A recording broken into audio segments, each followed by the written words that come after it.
Explaining forfeiture under pro rata and all the forfeited shares are not reissued.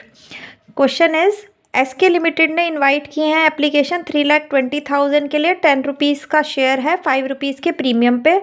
Amount ये इस तरह मांग रही है, हर स्टेज पर प्रीमियम है, फर्स्ट इज 2+1, देन 3+2, देन 5+2, यानी कि 2 शेयर कैपिटल का, 3 यहाँ शेयर कैपिटल का और 5 ये शेयर कैपिटल का और ये प्रीमियम के अमाउंट हो। तो इस तरह से 3, 5 और 7 रुपीज़ फॉर्म आस्क कर रही है।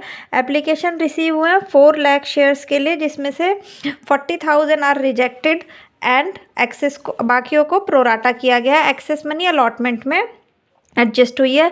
जीवन एक शेयर होल्डर था जो होल्डिंग मतलब वो उसके पास 800 शेयर्स उसको अलॉट हुए हैं।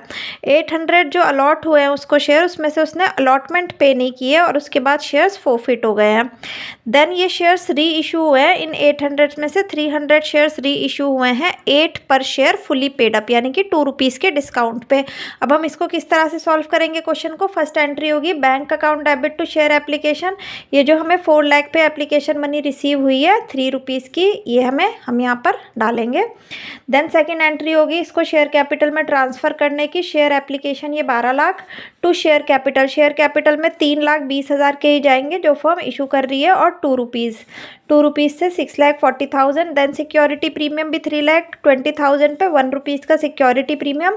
अब जो एक्सेस मनी है वो 40,000 शेयर्स पे है, क्योंकि फर्म जो है रिजेक्ट कर रही है 4 लाख में से 40,000 रिजेक्ट कर रही है, तो 3,60,000 शेयर्स बचे और 3,60,000 को 3,20,000 फर्म शेयर्स दे रही है, यानी कि 40,000 पे हमारी एक्सेस मनी रिसीव्ड है जो कि 1,20,000 है, 3 रुपीज़ एक्सेस में है।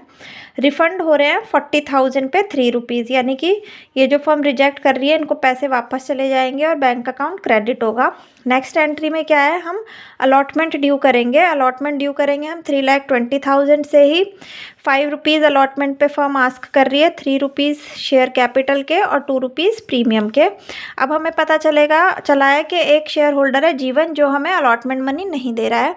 तो जब हमें अलॉटमेंट में कितने रुपए रिसीव होंगे उसको हम किस तरह से कैलकुलेट करेंगे। फर्म जो शेयर्स इशू कर रही है वो 3,20,000 है, लेकिन एप्लीकेशंस जो 4 के लिए आए थे 40 रिजेक्टेड, यानी 3,60,000 के साथ प्रोराटा है 9:8 का। तो जीवन ने जो अप्लाई किए होंगे शेयर्स वो कितने के लिए होंगे, 800 उसको अलॉटेड थे, तो हम अप्लाइड ऊपर लिखेंगे बिकॉज हमें अप्लाइड निकालने हैं, डिवाइडेड बाय 8, तो 900 के लिए उसने अप्लाई किया था। अब उसको जो एप्लीकेशन मनी रिसीव हुई है मतलब उसने जो पे करी है वो 900 इंटू 3 उसने एप्लीकेशन मनी पे करी थी 2,700।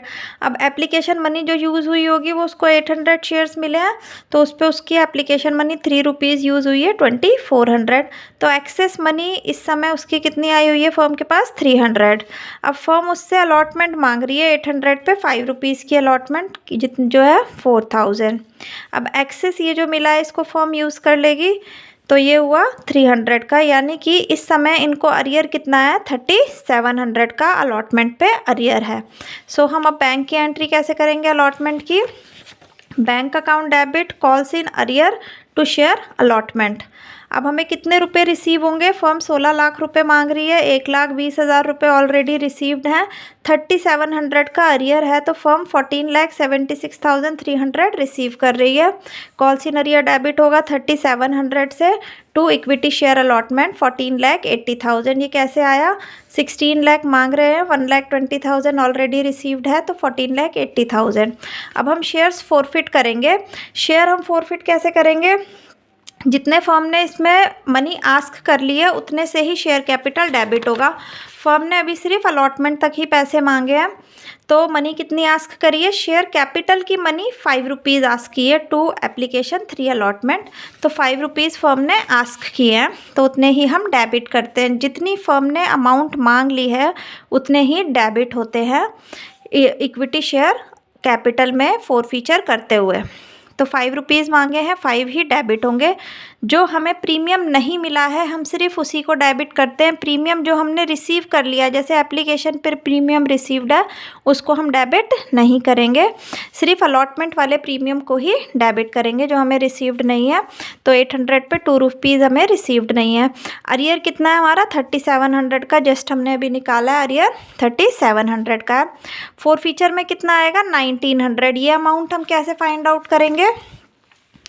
ये फर्म जो है इनसे अलॉटमेंट पे, पेड ऑन अलॉटमेंट इन्होंने कितना किया है, ये हम कैसे फाइंड आउट करेंगे? इन्होंने at the time of application 2700 rupees मांगे थे, जिसमें से 800 रुपीज़ प्रीमियम के थे।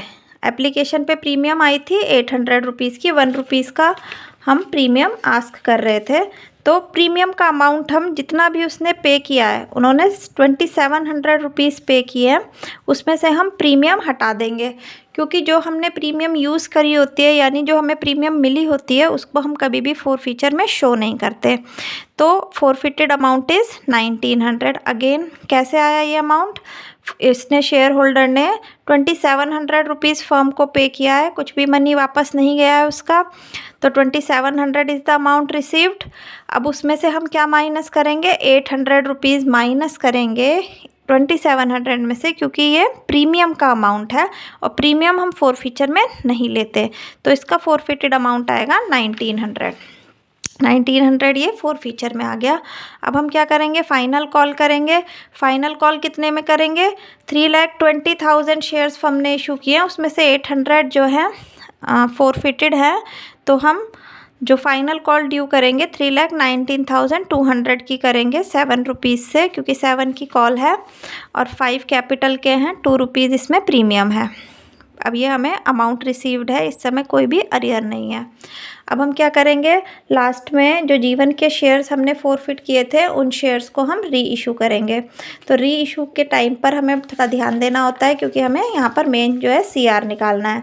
तो bank account debit to share forfeited to share capital.